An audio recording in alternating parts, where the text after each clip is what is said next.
빼면 10명이니까 준영이부터 한 절씩 풀어가면서 교독하시면 되겠습니다. 여호와의 사자가 길갈에서부터 복임으로 올라와 말하되 내가 너희를 애굽에서 올라오게 하여 내가 너희의 조상들에게 맹세한 땅으로 들어가게 하였으며 또 내가 이르기를 내가 너희와 함께한 언약을 영원히 어기지 아니하리니 너희는 이 땅의 주민과 언약을 맺지 말며 그들의 재산들을 몰라였거늘 너희가 내 목소리를 듣지 아니하였으니 어찌하여 그리하였느냐. 그러므로 내가 또 말하기를 내가 그들을 너희 앞에서 쫓아내지 아니하리니 그들이 너희 옆구리에 가시가 될 것이며 그들이 신들이 너희에게 올무가 되리라 하였노라. 여호와의 사자가 이스라엘 모든 자손에게 이 말씀을 이르매 백성이 소리를 높여 인지라. 그러므로 그곳을 이름하여 복임이라 하고 그들이 거기서 여호와께 제사를 드렸더라. 전에 여호수아가 백성을 보내매 이스라엘 자손이 각기 그들의 기업으로 가서 땅을 차지하였고 백성이 여호수아가 사는 날 동안과 여호수아 뒤에 생존한 장로들 곧 여호와께서 이스라엘을 위하여 행하신 모든 큰 일을 본 자들이 사는 날 동안에 여호와를 섬겼더라. 여호와의 종 눈의 아들 여호수아가 110세에 죽음에 우리가 그의 기업에 경내 에브라임 산지 가하스산 북쪽 딥낫 헤레스에 장사하였고 그 세대의 사람도 다 그 조상들에게로 돌아갔고 그 외에 일어난 다른 세대는 여호와를 알지 못하며 여호와께서 이스라엘을 위하여 행하신 일도 알지 못하였더라. 아멘. 오늘 말씀의 제목은 하나님을 모르는 세대라는 제목으로 말씀 전하려고 합니다. 그래서 오늘 사사기의 본문은 바로 하나님을 모르는 세대가 어떤 결과를 낳게 되는지를 이야기하고 있는데 제가 얼마 전에 북스터디를 하면서 읽은 책이 있는데 바로 불안세대라는 책입니다. 그래서 이 세대에 대해서 특징을 요약하면서 스마트폰이 우리의 삶 가운데 어떤 영향력을 주고 그리고 이 세대를 뭐라고 지칭을 하는지에 대해서 설명하는 책이 있었는데 바로 2000년대부터 청소년에게 정신질환 비율이 증가했다고 합니다. 그래서 그 중에서 바로 무엇이 증가했냐면 우울과 불안 이 비율이 증가했다고 하는데 왜 그런지 정신건강 데이터를 분석해 봤다고 합니다. 그런데 바로 이 내면화 장애와 외면화 장애를 겪게 되는데 무엇이냐면 내면화 장애는 속으로 느끼는 불안, 초조, 절망, 슬픔과 같은 내면화 장애이고 외면화 장애는 말 그대로 행동장애, 겉으로 외적으로 표출되는 분노 조절, 폭력적 성향을 띠는 그런 장애가 있는데 이 바로 외면화 장애는 줄어들고 내면화 장애의 비율이 증가한 것을 원인으로 이야기합니다. 그러면서 그 이유를 바로 무엇으로 지적을 하냐면 스마트폰으로 지적을 했다는 것입니다. 그래서 이전에는 밖에서 뛰놀면서 관계하고 의사소통했는데 오늘날에는 스마트폰을 하면서 전반적인 의사소통과 생활 방식이 몸을 쓰지 않는 소통의 방식으로 주를 이루면서 이 외면적 장애보다 내면적인 장애, 불안, 두려움 이런 심리적 장애 요소들이 증가했다고 합니다. 그런 거 같나요?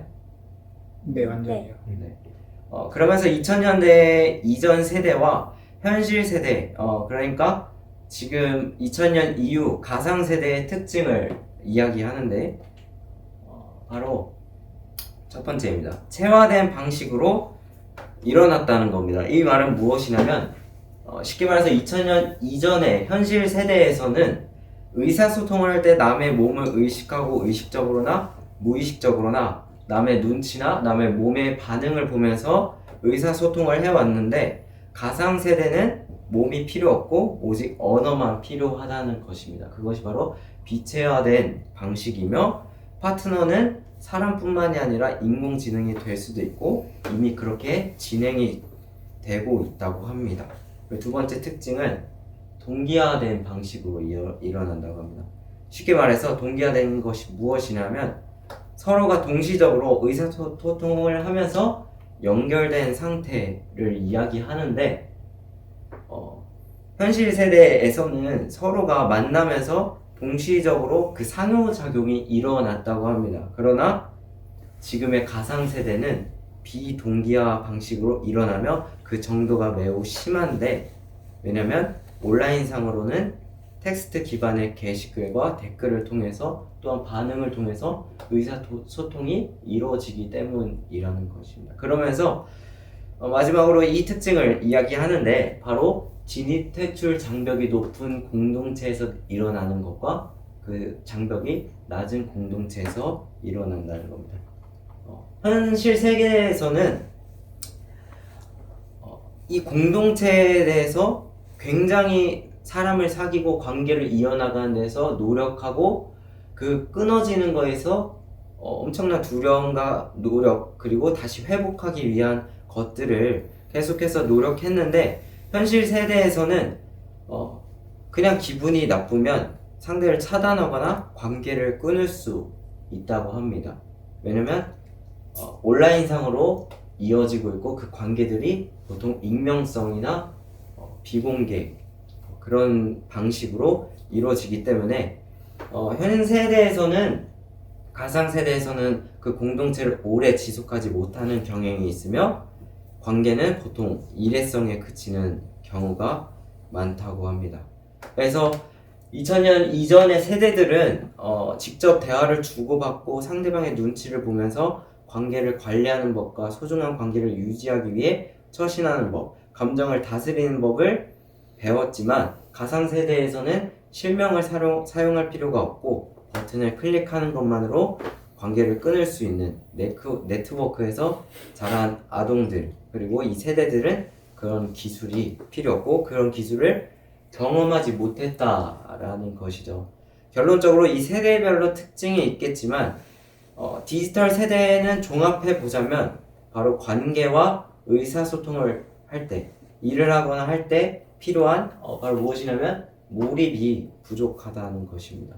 바로 이 미디어 시대가 발달하면서 수많은 정보가 주어짐으로써 내가 원하는 정보만 취하게 된다는 것입니다. 그러면서 그 정보가, 사람이 정보를 취하는 것이 아니라 그 정보가 바로 인간을 편향된 인간으로서, 편식하는 인간으로서 만들게 된다는 사실입니다.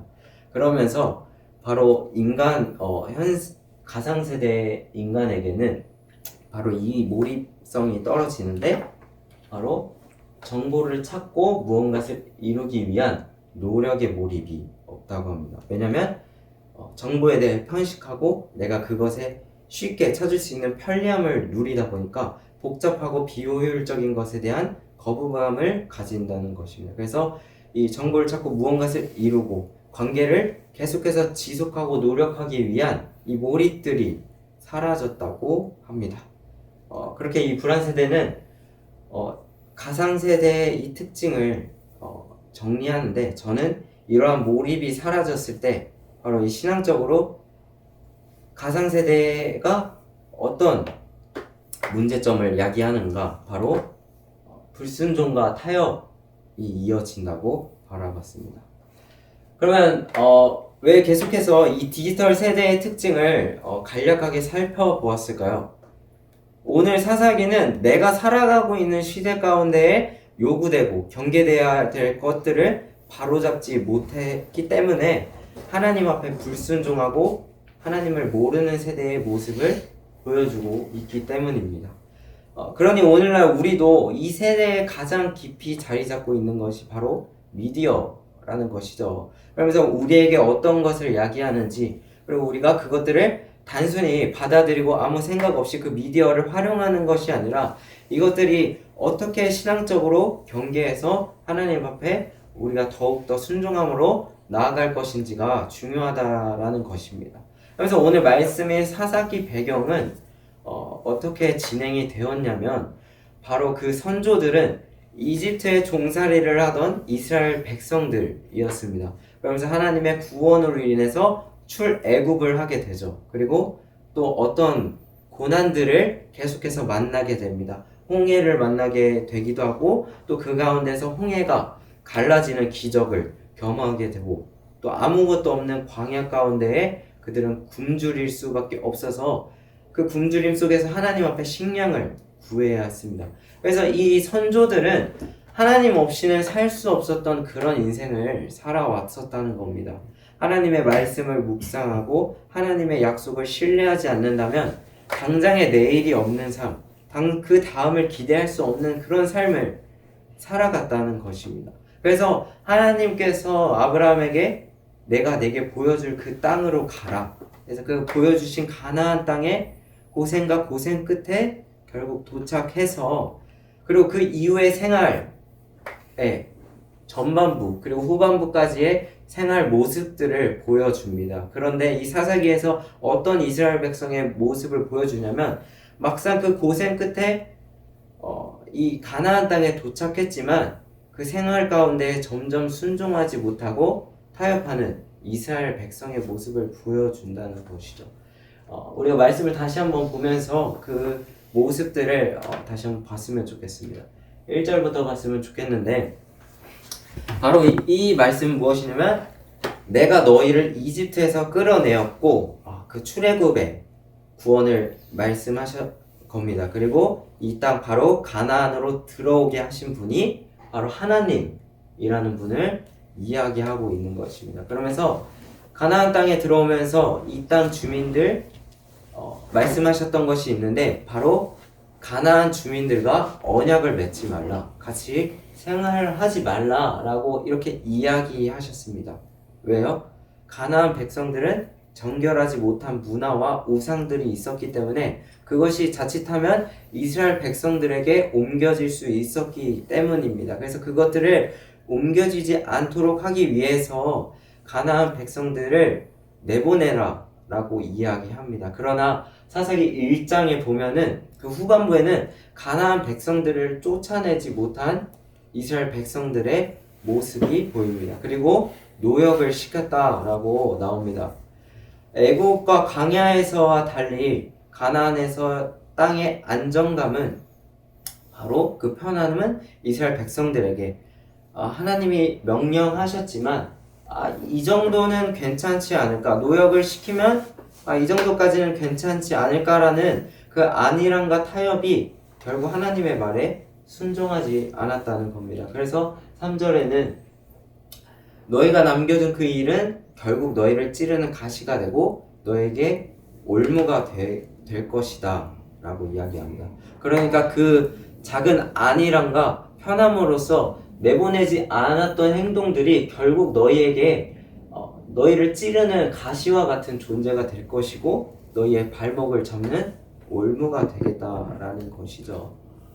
그러면서 이 이야기를 통해서 4절과 5절에는 그 하나님의 이야기를 통해서 깨닫고 다시 하나님 앞에 제사를 드리며 예배를 드리며 깨닫습니다. 이때까지는 그래도 하나님께 온전히 순종하지는 못해도 하나님을 알고 뉘우치었다는 세대였다는 겁니다. 그런데 그 시대의 지도자 여호수아가 죽게 됩니다. 그러면서 7절에 그 이야기가 나오게 되는 것이죠.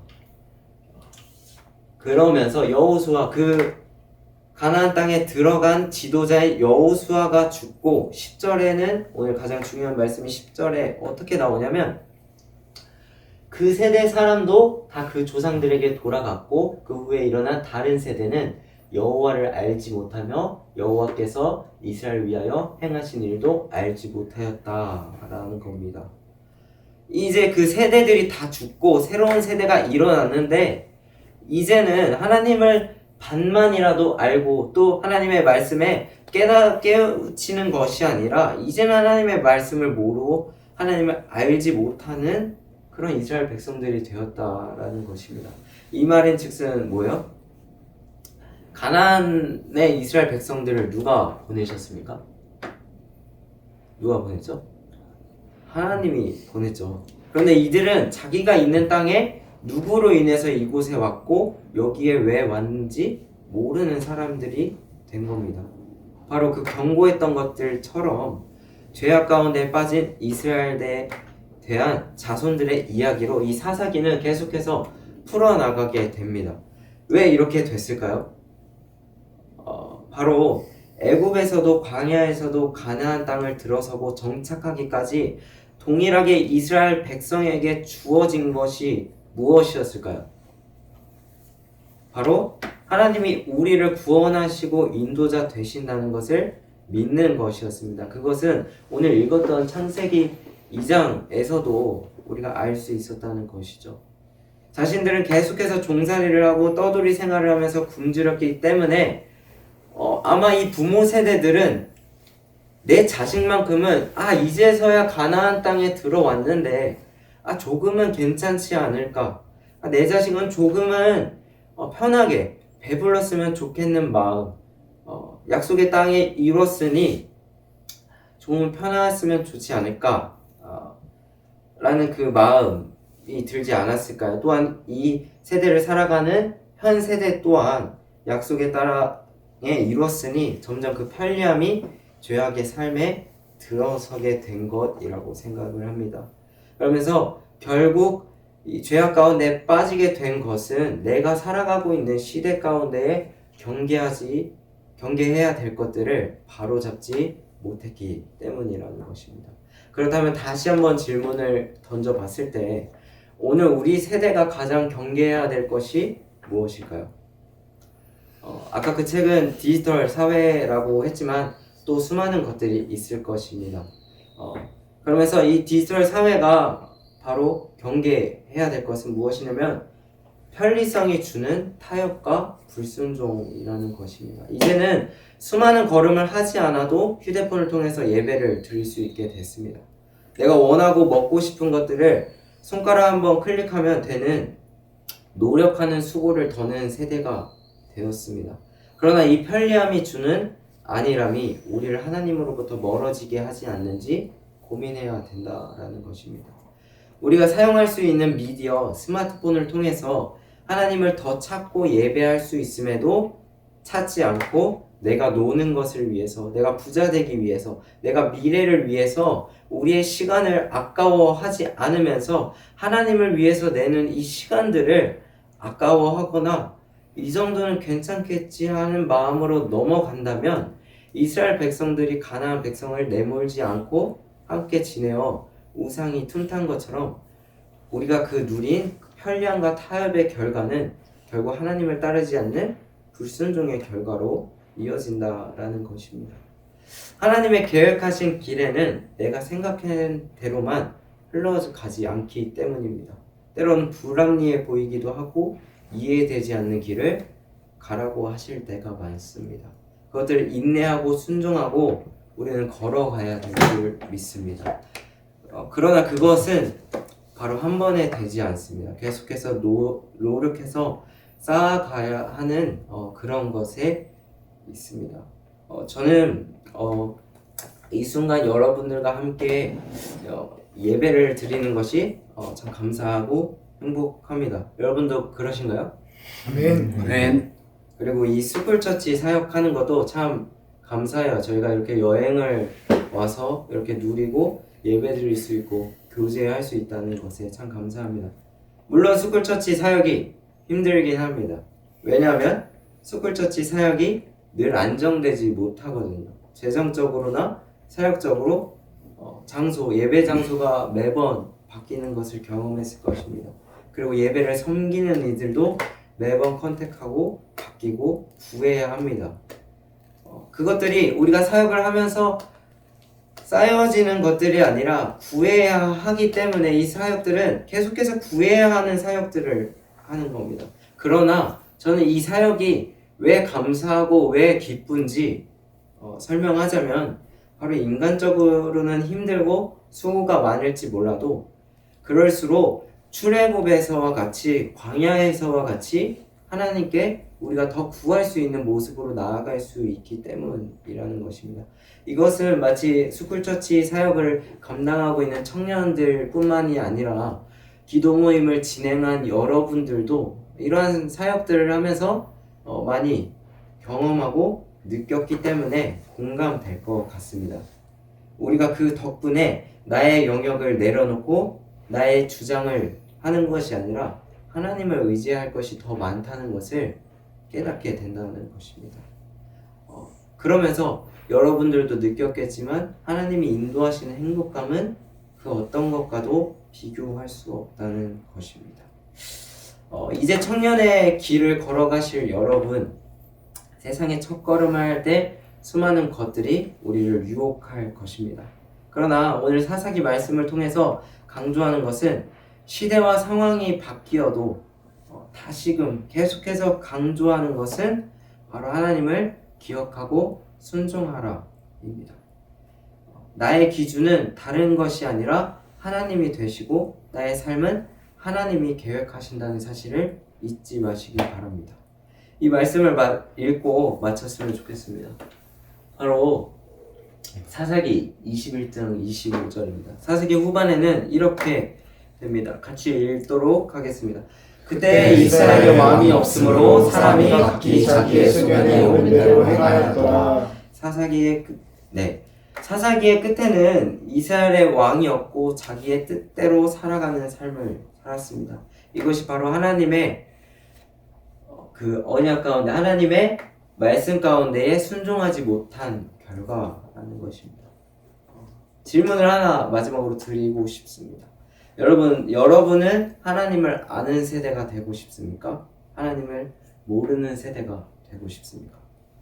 하나님께서 예수님의 십자가를 통해서 이 세상 그 어떤 것보다 더 큰 우리에게 자유와 영생을 주셨다는 사실을 잊지 마십시오.